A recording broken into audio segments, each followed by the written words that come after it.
រឿងក្មេងទំនើងបើកបររត់លឿនណាព្រោះទៅពុកម៉ូតូគ្រឿងបណ្ដាលឲ្យមនុស្សម្នាក់បាត់ស្លាប់ហើយម្នាក់ទៀតរបួសធ្ងន់នៅខេត្តឧត្តរមានជ័យនោះរឿងនេះបានឆ្ងាយក៏បានដែរសេចក្តីរាយការណ៍បានដឹងថាប្រជាពលរដ្ឋដែលបានឃើញហេតុការណ៍នៅកន្លែងគ្រោះថ្នាក់នោះគឺបាននិយាយថារឿងនេះកើតឡើងនៅម៉ោងជា12ថ្ងៃត្រង់ថ្ងៃទី29ចុងសប្តាហ៍ហ្នឹងរថយន្តបង្កគឺថាបើកបរដោយក្មេងប្រុសម្នាក់អាយុជាង10ឆ្នាំចុះខ្ញុំស្ដាប់ក្មេងទំនើងអាយុគាត់ដែរនេះជាង10ឆ្នាំបើជាង10ឆ្នាំគឺការ19ឆ្នាំត្រូវអូខេបាទជាង10ឆ្នាំប៉ុណ្ណោះបើកបរក្នុងលបឿនយ៉ាងលឿនបោះពួយហុយដីឲ្យទលោមត្មងណាកើតទៅលិចពីកើតតលិចហើយដល់តែចំណុចដែលកើតហេតុហ្នឹងគឺថា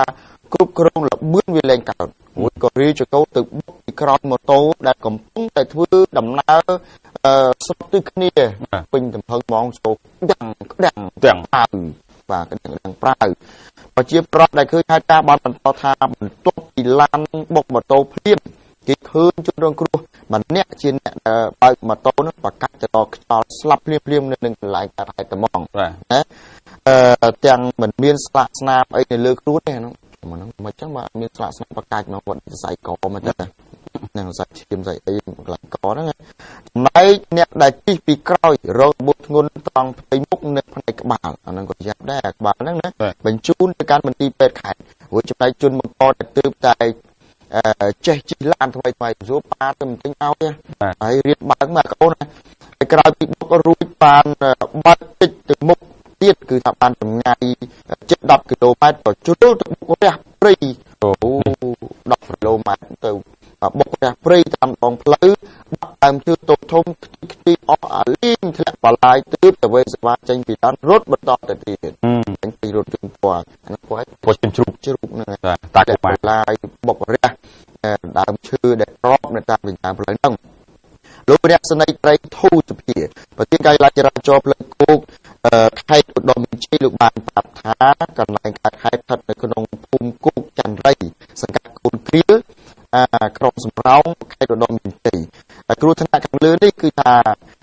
ជនរងគ្រោះគឺជិះម៉ូតូ Honda Dream ពណ៌ខ្មៅអត់មានស្លាកលេខទេមានគ្នា2នាក់ហើយស្លាប់អ្នកដែលបាត់បង់ម្នាក់ជាប្រជាប្រដ្ឋឈ្មោះឌីវដឹកបាទឌីវដឹកអាយុ52ឆ្នាំហើយជនរងគ្រោះម្នាក់ទៀតរងរបួសធ្ងន់នោះឈ្មោះមេងសរុនអាយុ27ឆ្នាំអ្នកទាំងពីរនេះបច្ចុប្បន្នរស់នៅក្នុងភូមិកន្លែងកើតហេតុកន្លឿនតំបន់បាទដល់ផ្ទះសម្បែងមកកណ្ដាលព្រោះចំណែកជនបង្កគឺថាមិនស្គាល់ឈ្មោះទេមានអាយុប្រហែលជាង10ឆ្នាំអាយុប្រហែលជាង10ឆ្នាំជាង10ឆ្នាំហ្នឹងខ្ញុំវាចេះសពិមិនដឹង